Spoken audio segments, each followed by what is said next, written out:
Today we are in the city of Ho Chi Minh and we're so excited to explore. Let's go!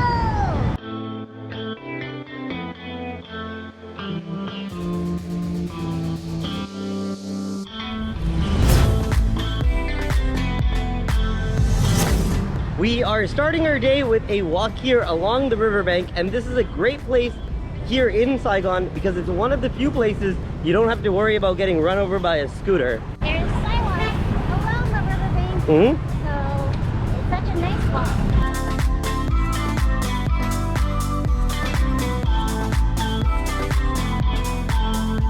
Saigon is such a change of pace after being in Hanoi and Da Nang. There are way more tall buildings here. It looks way more metropolitan. Also, I'm fairly certain Tony Stark lives here because that building right there, it totally looks like his building from Avengers. I'm pretty sure that's where he lands in order to change back from Iron Man.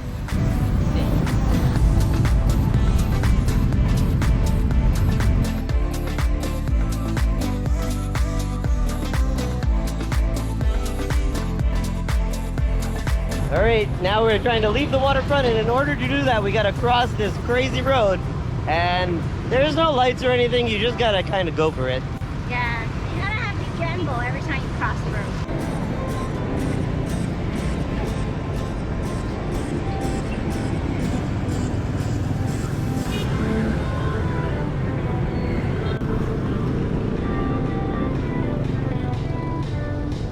Woo! Made it! Sandy almost died, but we're good. We have made it to the Nguyen Hue walking street, which is like the most famous walking street here in Saigon. There's a bunch of shops around here and they host a lot of events. Actually, just a few days ago, it was New Year's and we were just here to watch the countdown and it was amazing. It was so much fun. At the end of the walking street is the famous Saigon Opera House. And that's where we're heading right now.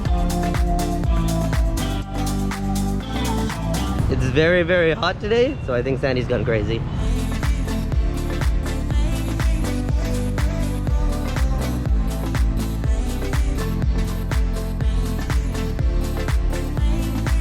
This walking street in Saigon really reminds me of the walking street that we've been in Prague, because all the buildings are like French influence, old buildings, and they look very European, which is really cool for like a city in Asia.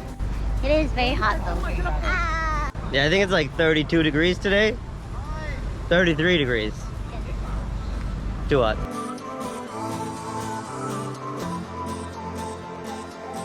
So apparently we were slightly mistaken. The Opera House is not the building that's at the end of the street. We gotta take a quick little right.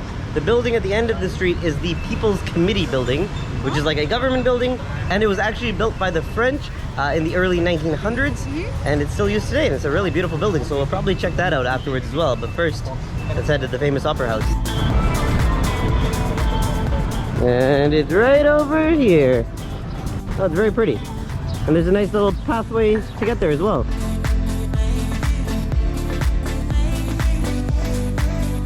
This is like such a nice area here in Saigon because they've got the Opera House in the back, they've got that walking street down over there, they have the People's Committee building, they've got this giant shopping area with a fancy Louis Vuitton store, and also this is a very nice looking hotel back here. There's a lot of fancy hotels. If you want to be a baller, apparently this is the place to go. Yes. Meanwhile, we have to cross the bridge to get here.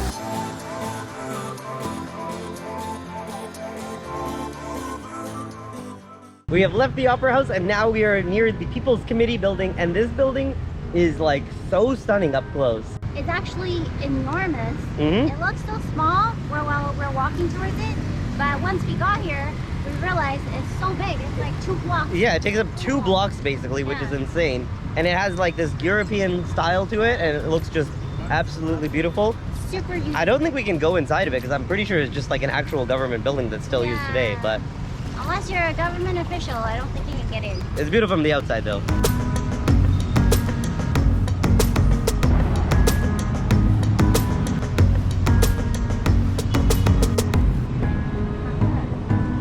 All this walking has made us very hungry. Time to find some lunch.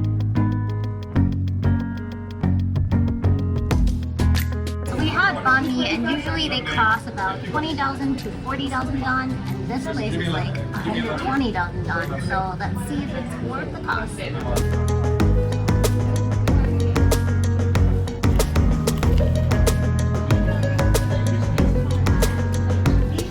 Oh yeah, that's really good. I think it's worth the added cost. It's really fresh. Flavorful, right? Tons of meat, a lot of different flavors. Wow.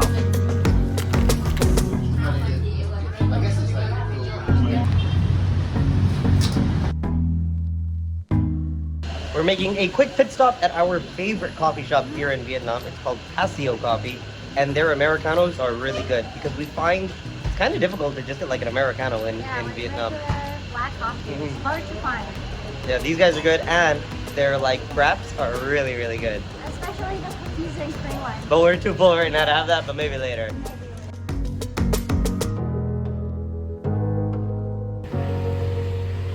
Nice and cool.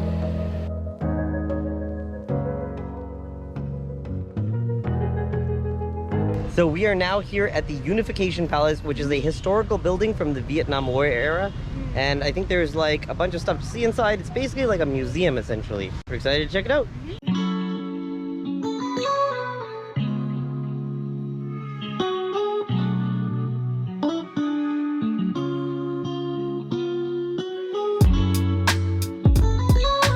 So this place is actually the palace or the house of the president of South Vietnam back when South Vietnam still exists. And yeah, it's really cool. It's kind of like the White House of Vietnam. It's very large and fancy. It's huge.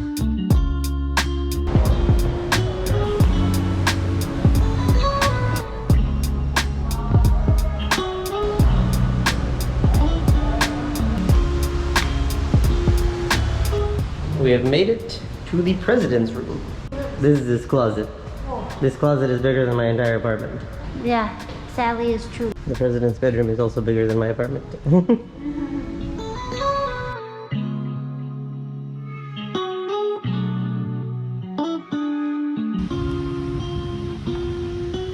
So right here in front of us is the famous Tank 390, which apparently like burst through the doors of the Unification Plaza, and it was like a big deal. And yeah, it's pretty cool. It's still here in person.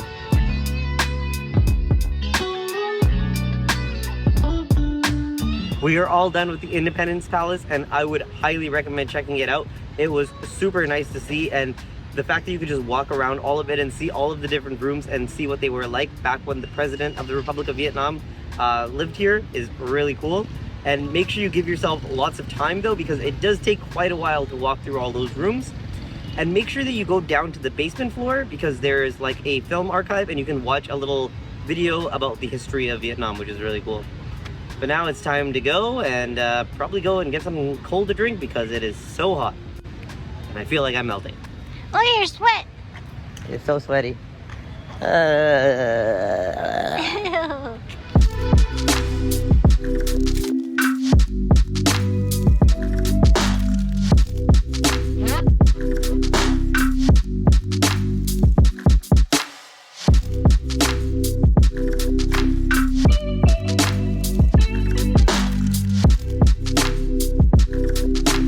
Our next stop of the day is the War Remnants Museum.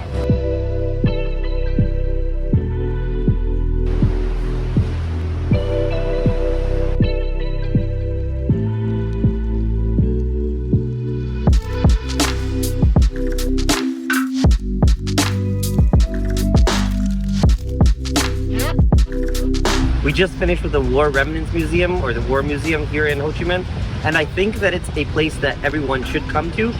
It's definitely a little bit tough because you can see all the atrocities of the war and some of the war crimes. The things that you see are pretty horrible, to be perfectly honest.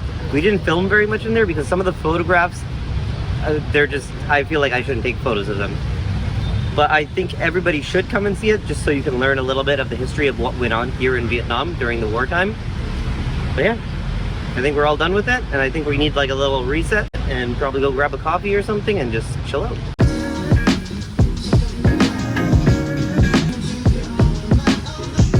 This wrap was very much needed. Wow, that is loud. We are feeling very refreshed after that prep. I may or may not have drank in 90% of it. And now we are off to our next / final tourist spot here in Saigon for the day. The Pink Cathedral. Also, the traffic is absolutely insane right now.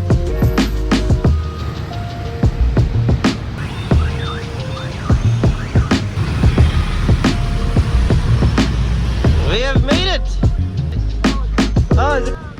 So there's good news and there's bad news. The good news is we've made it to the pink church, and it's very pink and it's very pretty. Bad news is, unfortunately, we missed the closing time. Apparently it closes at like 5 for tourists. Like you can go in if you're like going for mass, but if you're a tourist and you just want to check it out, I think after 5 you're not allowed in. That's okay, well, it's just a mile from the outside.